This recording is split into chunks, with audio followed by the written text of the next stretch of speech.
எல்லோருக்கும் வணக்கம். பேசுவது சாத்தூரிலிருந்து ஏஆர்கே. நண்பர்களே, இப்போது சமீப காலமாக இந்த சட்டசபை கூடியதிலிருந்து சட்டசபை மாண்பும் பண்பும் சீரழிந்து விட்டது போல் தெரிகின்றது. ஆகையால் பொதுமக்களாகிய நாம் அதை விமர்சனம் செய்வதில் தவறில்லை. ஆம், இன்று முன்னாள் அமைச்சர் மாண்புமிகு சேகர்பாபு அவர்கள் சொல்லியிருக்கின்றார்கள், சட்டசபையின் மாண்பு கெட்டுவிட்டது. சின்ன பையன் பூரா உள்ளே நம்மளை அசிங்கப்படுத்துகிறாங்க. அது மட்டுமல்ல, நம்ம மேலே ஊழல் குற்றச்சாட்டையும் விசாரிக்க போகிறாங்களாம். போங்க, என்னதான் ஆக போகுது அப்படிங்க. அடுத்ததாக முன்னாள் முதல்வர் அவரும் ரொம்ப வருந்தி இருக்கார். தோல்விக்கான காரணம் என்ன என்று ஆராய்ந்த போது கட்சியினுடைய மூத்த நிர்வாகிகள், மந்திரிகள், முன்னோடிகள் ஒத்துழைப்பு தரவில்லை. ஆகையால் நாம் கட்சிக்கு தோல்விக்கு காரணம். அடுத்ததாக தொண்டர்களையும் நாம் யாரும் மதிக்கவில்லை. தொண்டர்கள் ஓரம் கட்டி விட்டார்கள், இளைஞர்களும் ஓரம் சென்று விட்டார்கள். ஆகையால் இதை கவனிப்பது மிக்க அவசியம் என்று இளையவர் மாண்புமிகு உதயநிதி ஸ்டாலின் அவர்கள் நடவடிக்கை எடுக்க வேண்டும் என்கின்றார் தவறு செய்தவர்கள் மீது. ஆனால் முன்னாள் முதல்வர் அவர்கள் வேண்டாம் என்கின்றார். ஏன், எதற்காக? இதிலே பல முரண்பாடுகள் உள்ளது. ஏனென்றால் அவர்களை நடவடிக்கை எடுக்க சொன்னால் அவர்கள் குடும்பத்தில் நடவடிக்கை எடுக்க சொல்வார்கள். அவர்கள் குடும்பத்தில் நெருக்கமான உறவினர்கள் ஒவ்வொரு மந்திரியிடமும் மாமூல் வாங்கியிருக்கின்றார்கள். நிறைய செலவழித்து விட்டுருக்காங்க. மாநாடா எந்தெந்த மந்திரிகள் போடணும், அது மட்டுமா மந்த்லி கலெக்ஷன் வரணும். அது மட்டுமல்ல, 50 கோடி வரைக்கும் நீ டீல் பண்ணிக்கோ, 50 கோடிக்கு மேலே நான் டீல் பண்ணிக்கிறேன் அப்படின்னு. ஏன் அதெல்லாம் அப்போ யார் முதலமைச்சர்? நிழல் முதலமைச்சராக இருந்தவர் அவர் குடும்பத்தில் உள்ளவர் தான். இவர் அல்ல. இவர் மேற்போக்காக தான் பேசுகின்றார், நல்லவர் போல நடிக்கின்றார். ஆனால் இவர் தூண்டுதலின் பேர் தான் அங்கே எல்லாமே நடக்குது. ஏன், அவருக்கு என்ன தெரியாதா? ஏன், நீங்கள் தவறு செய்ய போய் தான். இப்போ சட்டசபையில் பார்த்தா மாண்பு ரொம்ப, அதாவது இன்னும் அவங்க ஒரு மாதம் கூட கொஞ்சம் ஒரு 10 நாள் தான் இருக்கும். அவங்க மேலே 78 கேள்வி. 6 மாதம் நாங்கள் விமர்சனம் செய்ய மாட்டோம் என்றவர்கள் இப்போதே விமர்சனம் தொடங்கி விட்டார்கள். சட்டசபையை தங்களது விளம்பரத்திற்காக பயன்படுத்துகின்றனர். 6 மாதம் விமர்சனம் செய்ய மாட்டோம் என்றவர்கள் ஏன் இப்போ விமர்சனம் செய்கிறாங்க? சரி, பவர் கட்டு, அதாவது 1825 ஏறக்குறைய ஆண்டவர்கள், எத்தனை நாட்கள் ஆண்டவர்கள் பவர் கட்டு இல்லை. இப்போ மட்டும் எப்படி வந்தது? இந்த ஒரு மாதத்துலேயே இவங்களே பவரை கட் பண்ணிக்கிட்டு விளம்பரம் தர்றாங்களா புதிய அரசு? இல்லையே, நீங்கள் தானே ஆண்டீங்க, உங்கள் ஆளுங்க தானே இருந்தாங்க. அப்போ இதனுடைய இது நல்லா தெரிய வருது. இவங்க தான் சர்வீஸில் இருந்தவங்க, இவங்களுக்கு தான் அந்த நல்லது கெட்டது பூரா தெரியும். யார் யாரை எங்கே ஆஃப் பண்ணி எதை சங்கடம் கொடுக்கணுமோ அத்தனையும் செஞ்சுருக்காங்க. திடீரென்று ஏற்பட்டதல்ல, எல்லாமே திட்டமிட்டு நடந்தது தானே தவிர தற்சமயாக ஒன்றும் நடக்கவில்லை. ஆக எந்த அளவுக்கு இந்த அரசை கட்ட பேர் வாங்க வேண்டும். கான்ட்ராக்டு எல்லாத்தையும் ரத்து பண்ணிட்டார் மாண்புமிகு ஜோசப் விஜய் சார் அவர்கள். எல்லாத்தையும் கட் பண்ணிட்டார். ஏனென்றால் பல டெண்டர்களிடம் முறைகேடு. வேலை ஆரம்பிக்கிறதுக்கு முன்னாடியே கமிஷன் வாங்கியாச்சு. நான் கேட்ட லெவலில் 30% 40% கமிஷன். வேலை தொடங்குவதற்கு முன்பே, அது கட்சிக்காரனாக இருந்தாலும் சரி, மற்றவனாக இருந்தாலும் சரி, பணம் கொடுத்துத்தான் அவ எடுக்கணும். ஆக இப்போ வாங்கிய கமிஷனை திருப்பி கொடுக்க வேண்டிய சூழ்நிலை ஏற்பட்டுள்ளது. இல்லை என்றால் ஒருவர் காட்டி கொடுப்பார்கள். அந்த காட்டி கொடுப்பாங்க அப்படிங்க போய்த்தான் கட்சி நிர்வாகிகள் மேலே நடவடிக்கை எடுக்க வேண்டாங்கிறாரு முன்னாள் முதல்வர். பல டெண்டரில் முறைகேடு நடந்திருக்கு. வேலை ஆரம்பிக்கிறதுக்கு முன்னாடியே கமிஷன் வாங்கியாச்சு. ஆக அவர்கள் மீது நடவடிக்கை எடுத்தால் அவர்கள் இவர்கள் மீது பாய்வார்கள், அவர்கள் குடும்பத்தின் மீது பாய்வார்கள். அப்போது ரொம்பயுமே பாதிக்கப்படும். இது எதுக்கு விடு, எலெக்ஷன் நேரத்தில் என்னத்தையாவது கதையை கட்டி விடுவோம். அப்படித்தானே ஜெயிச்சது. மாண்புமிகு முன்னாள் முதலமைச்சர் அவர்கள், கர்ம வீரர் காமராஜர் அவர்கள் அழகாக ஆட்சி நடத்தினார்.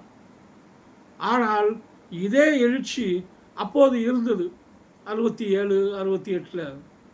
யார் அப்படின்னா மாணவர்கள் திமுக பக்கம் சாய்ந்தனர். அப்போ என்ன சொன்னாங்க, கர்ம வீரரை நானும் தான் அந்த போராட்டத்தில் போனேன். அப்போ சின்ன வயசு.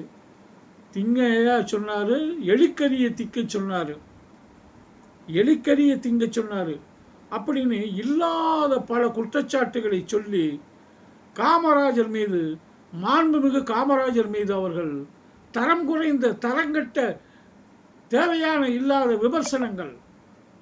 பிள்ளைகளை விட்டு வண்டி தள்ளிட்டு போகிறது, அதில் அவரை பற்றி எலிக்கறி திங்க சொன்னார், முயல் அப்படின்னு ரொம்ப ரொம்ப கேவலமாக பேசிட்டு போனாங்க. அப்படித்தான் தப்பும் தவறுமாக பேசி ஆட்சியை பிடித்தனர். அதே போல் எம்ஜிஆர் மலையாளி, கப்பல் பேர ஊழல், இப்படி எத்தனையோ குற்றச்சாட்டுகள் எழுந்தது.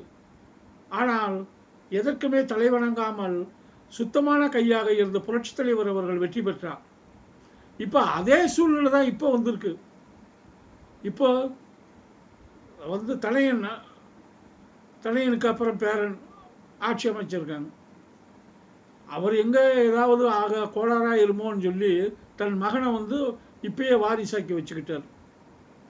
குடும்பத்தில் ஏறத்தாழ 15 டிக்கெட்டுக்கு 20 டிக்கெட்டுக்கு மேலே அரசியலில் நுழைஞ்சிருக்காங்க. அரசியலே அதாவது அந்த கட்சியில் கம்பெனி எம்டி யார், சேர்மன் யார் அப்படிங்கிறது தான் முடிவு பண்ணணும். இப்போ உள்ள ஐடி பசங்க, படிக்கிற பசங்க தான் இப்போ தாவேக்கால இருக்காங்க. அவங்க என்ன தெரியுமா சொல்கிறாங்க, திமுக என்றால் திராவிட முன்னேற்ற கழகம் இல்லை, திருளர்கள் முன்னேற்ற கழகம் என்று விமர்சனம் செய்கின்றனர். திருளர்கள் முன்னேற்ற கழகமா? அப்போ இவர்கள் சொல்லும்போது அவர்கள் சொல்லத்தானே செய்வார்கள். இப்போ சட்டசபையில் என்ன சொல்லியிருக்கணும், இவர் என்னால் முதல்வர் மாண்புமிகு ஜோசப் விஜய் அவர்கள் உங்கள் அப்பா எங்கே அப்படின்னு கேட்டால் என்ன செஞ்சுருக்கணும்? ஏன் உங்களுக்கு தெரியாதா? உங்களுக்கு தெரியாதா? என்ன சார் ஒன்றுமே தெரியாதா, அப்பாவியாக முதலமைச்சராக வர்றது அப்படின்னு கேட்டிருந்தா அது நாகரிகம். ஒவ்வொரு குடும்பத்துலேயும் 1000 பிரச்சனை இருக்குது. ஏன் மாண்புமிகு ஜோசப் விஜய் சாருடைய குடும்பத்தை தான் விமர்சனம் பண்ணணுமா? அப்போ உங்கள் குடும்பத்தில் எத்தனை பேர் விமர்சனம் பண்ணலாம்? மாண்புமிகு கலைஞருக்கு எத்தனை சம்சாரம்?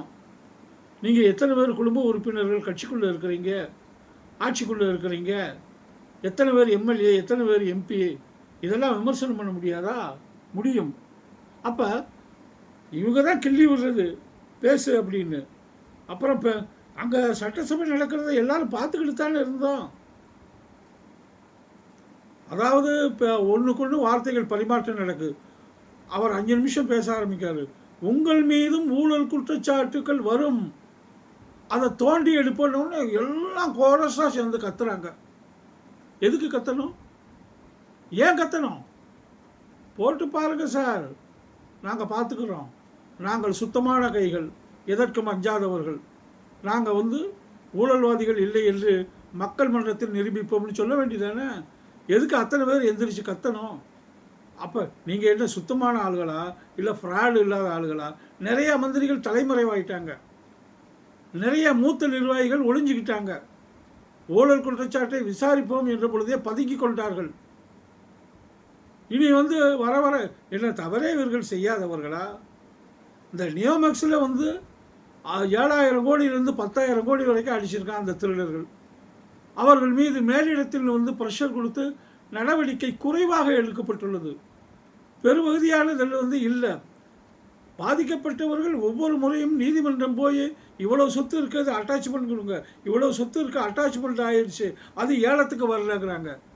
என்ன நீதி கேட்டு இங்கே போராட வேண்டியது இருக்குது. ஒவ்வொரு முறையும் கோர்ட்டு வாசலுக்கு ஏறி இறங்க முடியுமா? செலவு என்னாச்சு, அலைச்சல் என்னாச்சு, வக்கீல் ஃபீஸ் என்னாச்சு? ஆனால் அதெல்லாம் அதெல்லாம் உங்களுக்கு தெரியல. அதை பற்றி பேச்சே எடுக்கலை. ஏன் இன்னைக்கு பேசலாமே?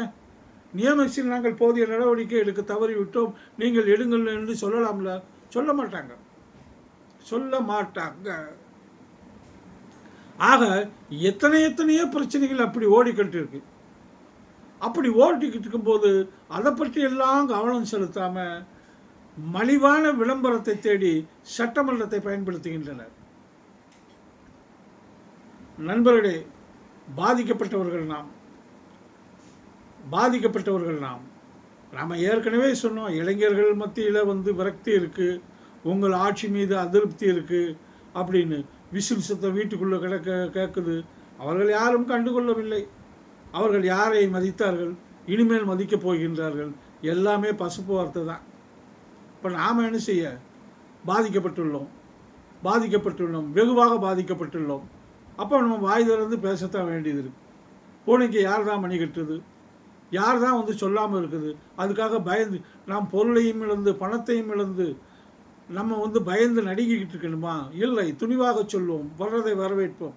மிஞ்சி போனால் என்ன, மரணம் இல்லையா ஜெயிலு, ரெண்டுக்குமே தயார். அதனால தான் நான் எல்லாம் துணிஞ்சு பேசுகிறேன். மக்களை சிந்திப்பீர், செயல்படுவீர் என்று இத்தோடு முடிக்கின்றேன். வணக்கம்.